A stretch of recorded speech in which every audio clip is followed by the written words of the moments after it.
El calor húmedo y denso de la tarde en la Ciudad de México se había vuelto insoportable. Javier, mi esposo, llevaba ya 2 días fuera en algún lago perdido del estado de Hidalgo, persiguiendo lobinas con sus compinches. Pero antes, si les gustan las historias reales que exploran los límites del corazón, necesitamos su apoyo. Ayúdenos a llegar a nuestra meta de 3,000 suscriptores. Suscríbanse ahora y activen la campanita. Me gustaría saber desde qué parte del mundo nos están viendo.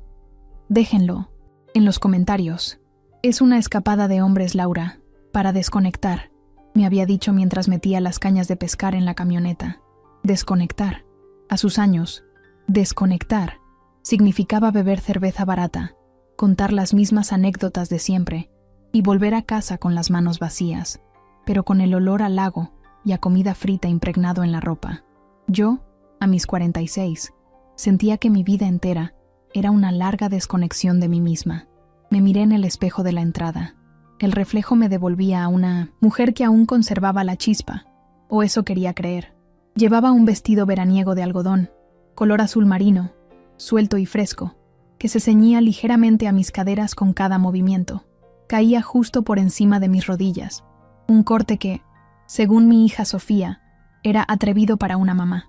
Pero a mí me encantaba cómo dejaba al aire mis piernas, que todavía se mantenían firmes y bronceadas por el sol de la ciudad. Dejé que mi melena castaña, con alguna hebra plateada que me negaba a teñir, cayera sobre mis hombros. No era una belleza de revista, pero tenía unos ojos color miel que, según Javier, en sus buenos tiempos, podían detener el tráfico en Avenida de los Insurgentes. Ahora, lo único que detenían era mi propio aburrimiento al reflejarse en ellos.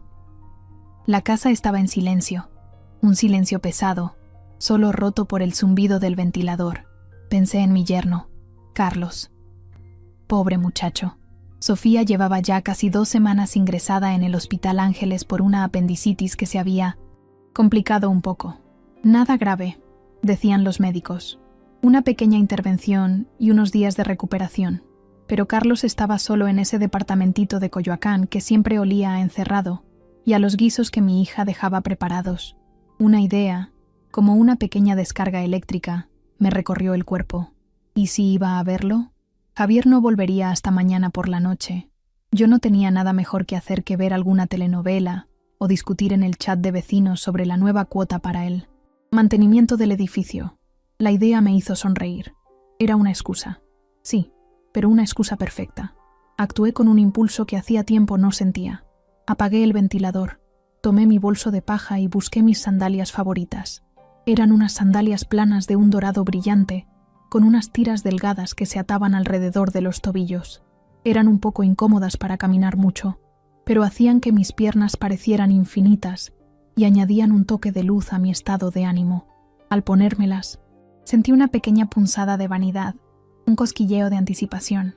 Me perfumé con unas gotas de una fragancia cítrica y fresca que me hacía sentir más viva.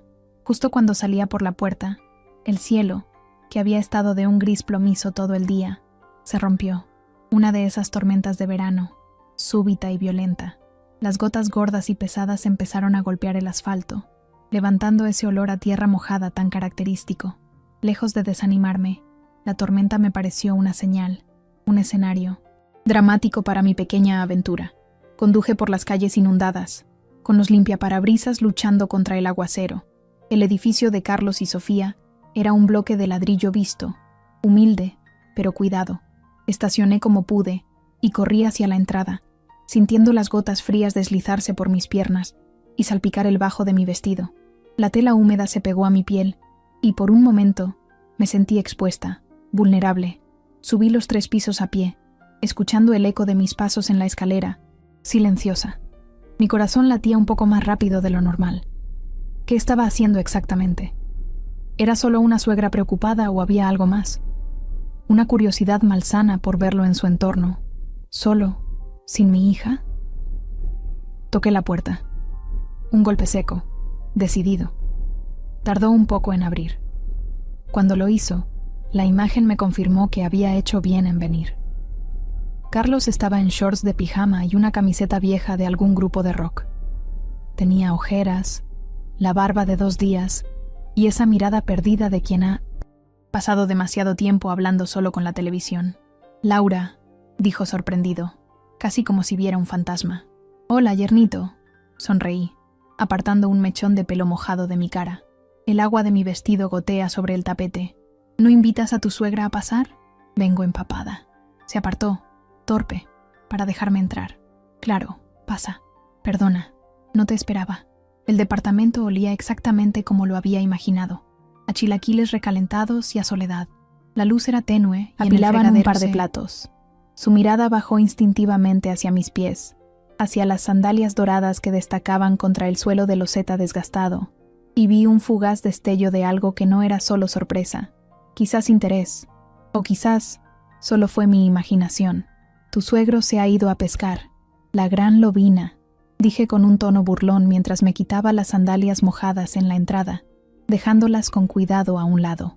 El gesto de caminar descalza sobre el suelo fresco fue extrañamente liberador, y yo he pensado que, ya que mi marido me abandona y mi hija está en el hospital, al menos podría asegurarme de que mi yerno favorito no muera de pena o de hambre.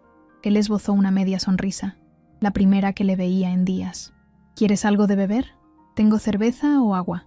Una cerveza estaría genial, contesté, caminando hacia la pequeña cocina como si fuera mi propia casa. Él me siguió, y yo era plenamente consciente de su mirada en mi espalda, en la silueta que marcaba el vestido. Húmedo. El ambiente estaba cargado de la humedad de la tormenta y de una tensión no expresada. Me giré para mirarlo, apoyándome en la barra. No te preocupes, Carlos, le dije, bajando un poco la voz. Mientras Sofía se recupera, yo me encargaré de que no te falte de nada. Una suegra está para eso, ¿no? Para cuidar de la familia. Mis ojos se encontraron con los suyos, y mantuve la mirada un segundo más de lo estrictamente necesario, dejando que la ambigüedad de mis palabras flotara en el aire, entre nosotros. La pregunta quedó suspendida en el aire denso y húmedo de la cocina, cargada de un significado que ambos entendíamos, pero que ninguno se atrevía a nombrar. Carlos, por un instante, pareció un ciervo deslumbrado por los faros de un coche. Carraspeó, y un leve rubor le subió por el cuello. Vi cómo su nuez se movía al tragar saliva antes de darse la vuelta para abrir el refrigerador.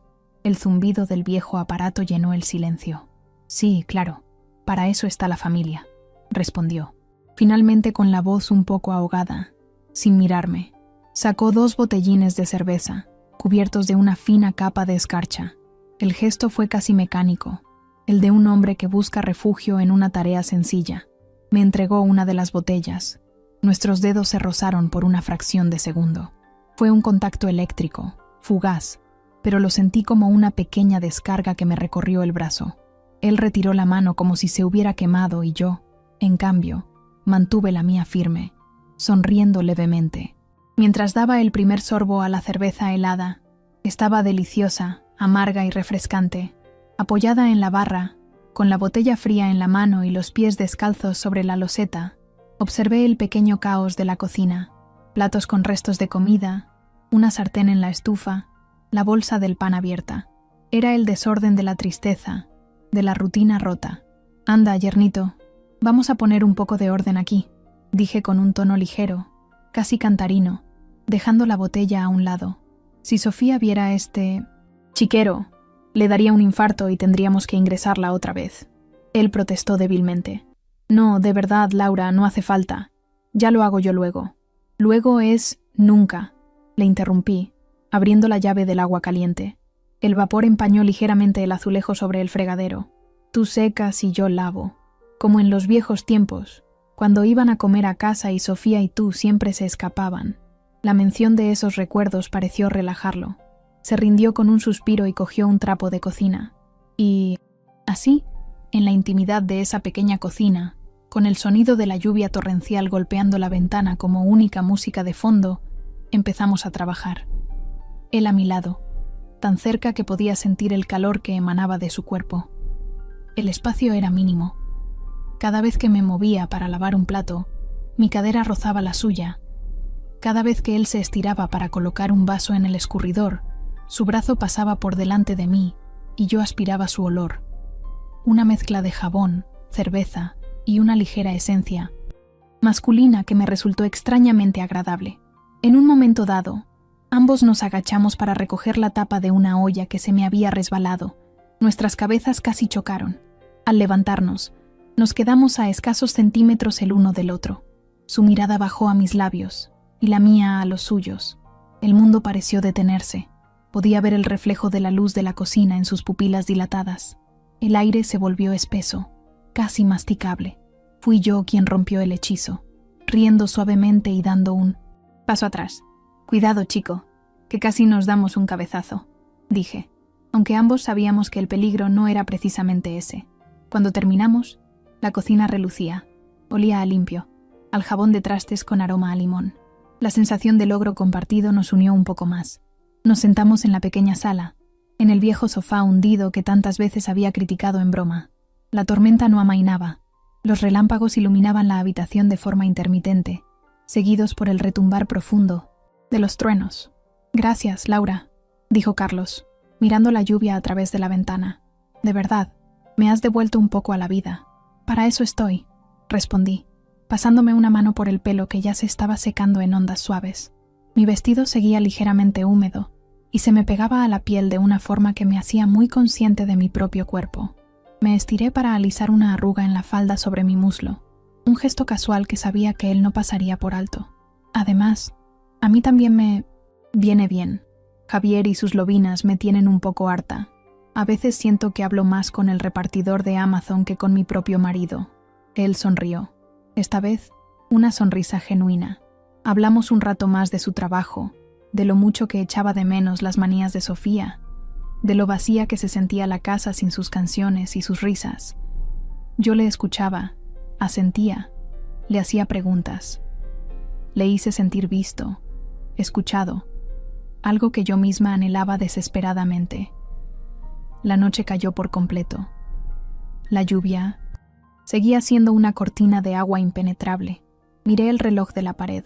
Eran casi las 10. Bueno, empecé a decir, pero la idea de volver a mi casa silenciosa, a mi cama vacía, me provocó una punzada de desolación. «Con esta lluvia es una locura conducir hasta tu casa», dijo él, como si me hubiera leído el pensamiento. «¿Por qué no te quedas? Puedes dormir en nuestra cama. Yo me apaño en el sofá». La oferta era exactamente lo que estaba deseando oír. Fingí dudarlo por un momento, mordiéndome el labio inferior. «No sé, Carlos. No quiero ser una molestia». «No eres ninguna molestia, Laura. Al contrario». Su voz sonó firme, casi insistente. Sonreí, sintiendo una oleada de triunfo. Había conquistado el territorio. «Está bien», acepté finalmente, pero con una condición. Él me miró expectante. «Necesito algo para dormir.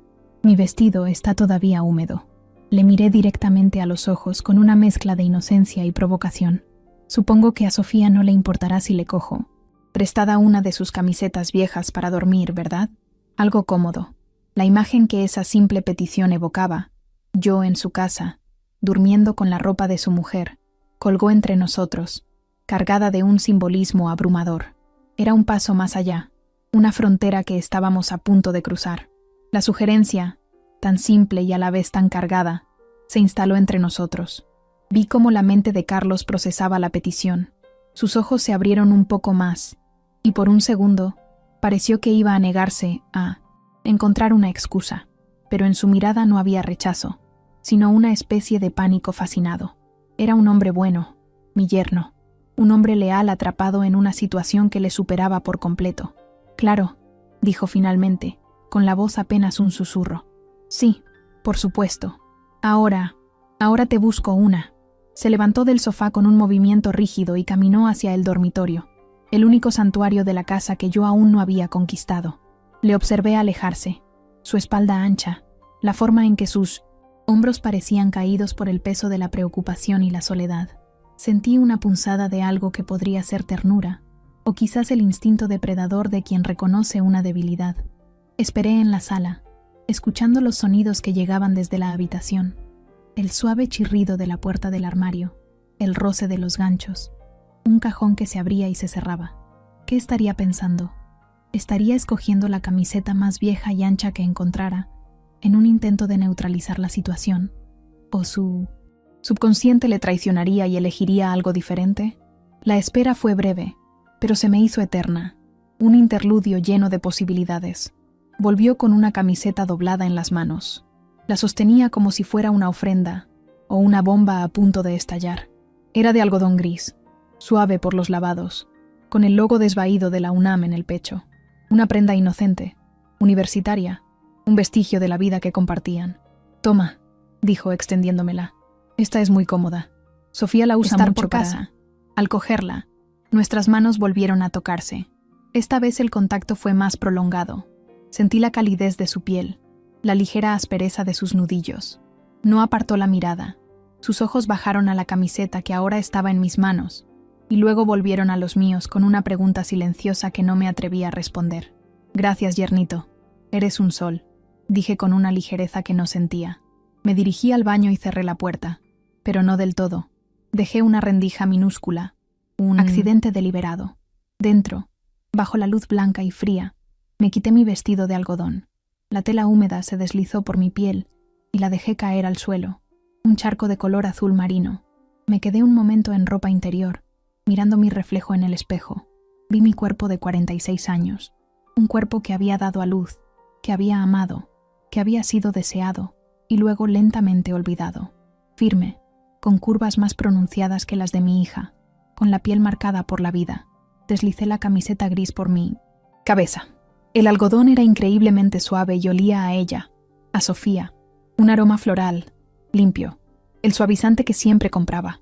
Por un instante me sentí una impostora, una profanadora, pero esa sensación fue rápidamente sustituida por otra más potente, una oleada de poder. La camiseta me quedaba más ajustada que a mi hija, se ceñía a mi pecho, marcaba la curva de mi cintura y mis caderas, y terminaba a mitad de mis muslos, mucho más corta en mí de lo que sería en ella. Era una prenda de niña en 1900. El cuerpo de una mujer. Respiré hondo y salí del baño. Carlos seguía en el sofá, pero se había puesto de pie al oír la puerta. Se quedó inmóvil cuando me vio. Su boca se entreabrió ligeramente. Su mirada recorrió mis piernas desnudas, subió lentamente por la camiseta que se ajustaba a mi figura y finalmente se detuvo en mi rostro. No había lujuria cruda en sus ojos, sino algo mucho más peligroso. Asombro, confusión y un deseo incipiente y puro que luchaba por no salir a la superficie.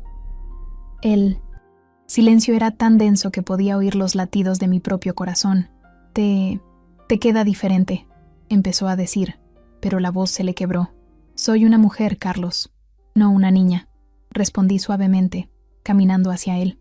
Cada paso era medido, consciente del roce del algodón contra mi piel, del balanceo de mis caderas. No me senté a su lado, sino en el otro extremo del sofá, pero me acurruqué, doblando las piernas bajo mi cuerpo. La camiseta, inevitablemente, se subió un poco más, revelando la parte superior de mis muslos. Él se sentó pesadamente, sin apartar los ojos de mí.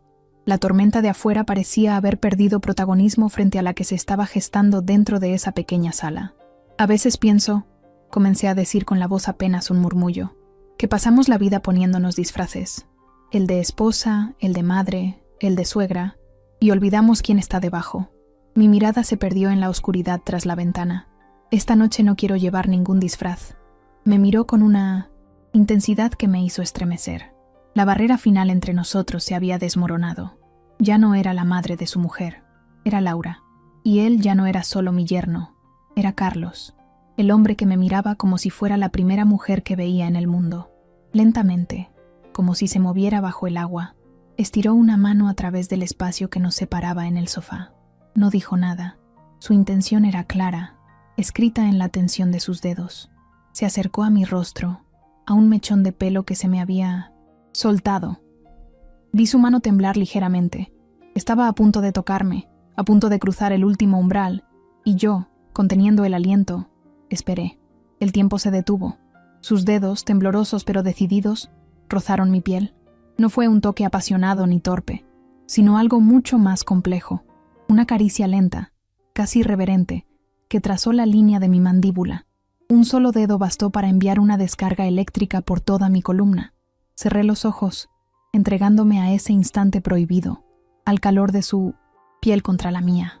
Contuve el aliento, esperando su siguiente movimiento, el beso que parecía tan inevitable como la siguiente tormenta. El mundo se había reducido a ese sofá, a su mano en mi rostro, a la promesa silenciosa que flotaba entre nosotros. Y entonces, el mundo real irrumpió con la estridencia de un despertador en mitad del mejor de los sueños. Un sonido agudo, digital, perforó la burbuja que habíamos creado. El móvil de Carlos vibraba sobre la mesita de centro y su pantalla iluminó la penumbra con un resplandor azulado y cruel. Carlos retiró la mano como si hubiera tocado una brasa ardiente. Ambos miramos el teléfono. En la pantalla, junto al icono de una llamada entrante, brillaba un nombre: Sofía. El hechizo se rompió en 1000 pedazos. El aire, antes cargado de deseo, se llenó de una culpa helada. Carlos se quedó paralizado, mirando el teléfono como si fuera una serpiente. Por un segundo vi en sus ojos la tentación de no contestar, de dejar que el mundo exterior se ahogara en la tormenta. Pero fue solo un segundo. Era un buen hombre. Tengo que... balbuceó, cogiendo el teléfono con manos torpes. Claro, susurré yo, recomponiéndome, sintiendo de pronto el frío del algodón sobre mi piel. Me aparté, creando una distancia física que reflejaba el abismo que acababa de abrirse entre nosotros. Deslizó el dedo por la pantalla. Hola, mi amor. Su voz sonaba forzada, demasiado alta en la habitación silenciosa. Se levantó y caminó hacia la ventana, espalda como si necesitara proteger su conversación de mi presencia, aunque yo ya era parte indeleble de ella. Sí, todo bien por aquí. No, nada. Viendo una peli de las malas que ponen a estas horas. ¿Tú cómo estás? ¿Te duele? Escuchaba sus palabras, cada mi amor, cada te quiero, y sentía una extraña mezcla de emociones. Había una punzada de celos, agudos y sorprendentes. Celos de mi propia hija. Había una oleada de culpa tan densa que casi me ahogaba. Y debajo de todo, perversamente, había una sensación de triunfo. Él le estaba mintiendo, por mí. Le estaba mintiendo a ella mientras yo estaba sentada en su sofá, vistiendo su ropa, a escasos metros de distancia.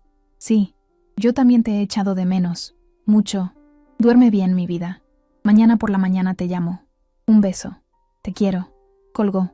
El silencio que cayó después fue 1000 veces más pesado que el de antes. Carlos se quedó de espaldas a mí, con la frente apoyada en el cristal frío de la ventana, mirando la noche lluviosa. Su silueta se recortaba contra los reflejos de las luces en la calle mojada. Estaba derrotado. Esperé, pero no se movió. Podía sentir su vergüenza y su conflicto desde el otro lado de la habitación. La seducción había terminado. El juego se había vuelto real y doloroso. Y en ese momento comprendí que si quería mantener el control, tenía que cambiar de táctica. Me levanté del sofá en silencio. Caminé hacia él lentamente, con los pies descalzos haciendo un sonido casi imperceptible sobre el suelo. Me detuve justo detrás de él. No le toqué, solo esperé. Lo siento, Laura, dijo finalmente con la voz rota sin girarse. Yo no debería... No has hecho nada, Carlos. Le interrumpí con una voz suave, tranquilizadora. No era la voz de una seductora, sino la de una cómplice, la de la única persona en el mundo que entendía la presión que sentía en ese momento. Estamos cansados, solos. Es normal. Puse mis manos sobre sus hombros. Sentí cómo sus músculos se tensaban bajo mi contacto. Una roca de mine donde estrés y culpa. Empecé a masajearle lentamente, con movimientos firmes y circulares. No era un gesto erótico, sino uno de consuelo, de cuidado.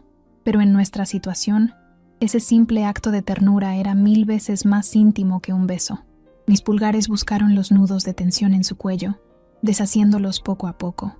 Él dejó escapar un suspiro y su cabeza cayó ligeramente hacia adelante, rindiéndose a mi contacto.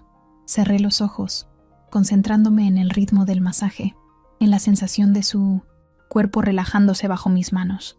El poder había vuelto a mí, pero de una forma diferente.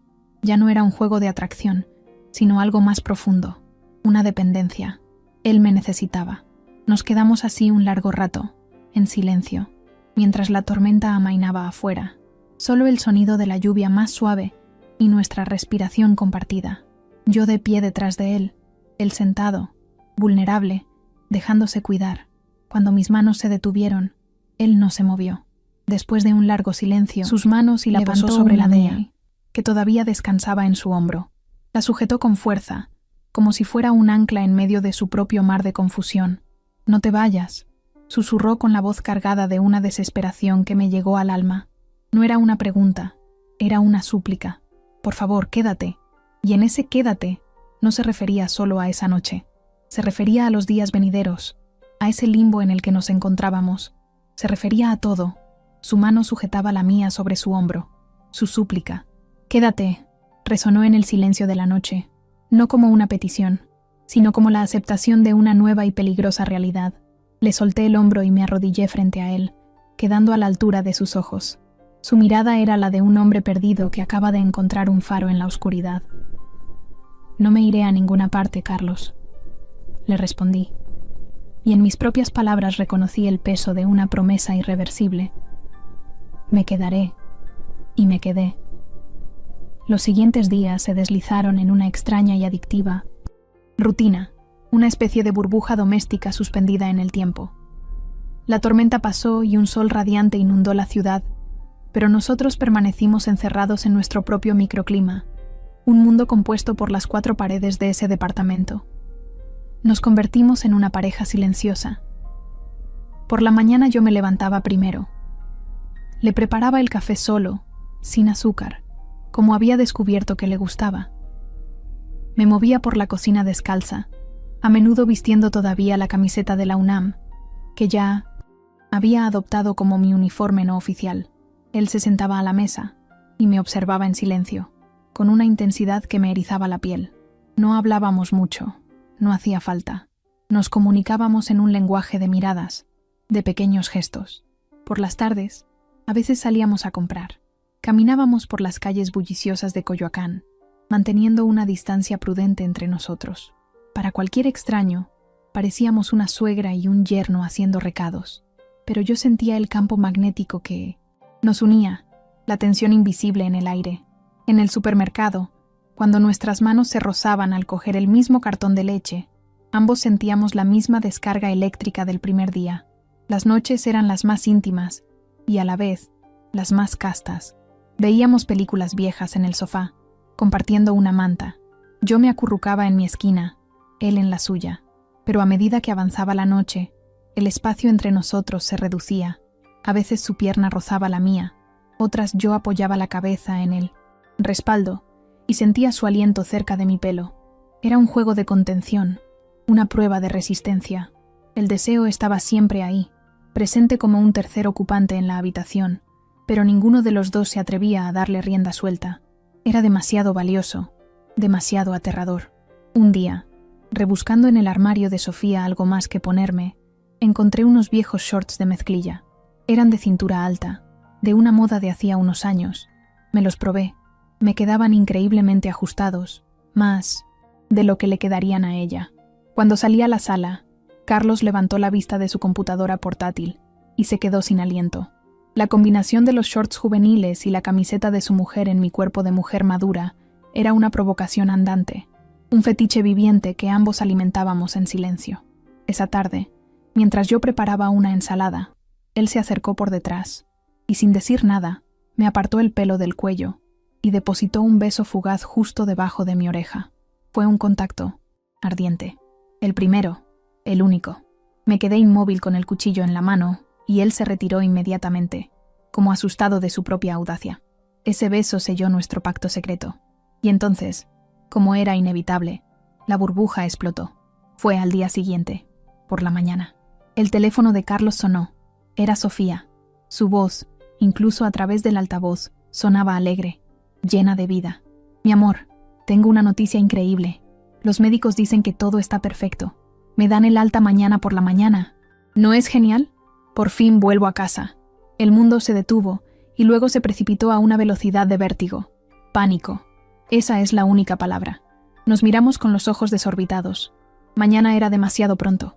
Genial, mi vida. ¡Qué alegría!, consiguió decir Carlos con la voz convertida en un hilo. En cuanto colgó, empezó la operación de borrado. Fue una danza frenética y silenciosa. Yo recogiendo mis pocas cosas. Mi cepillo de dientes, el vestido del primer día, mi perfume.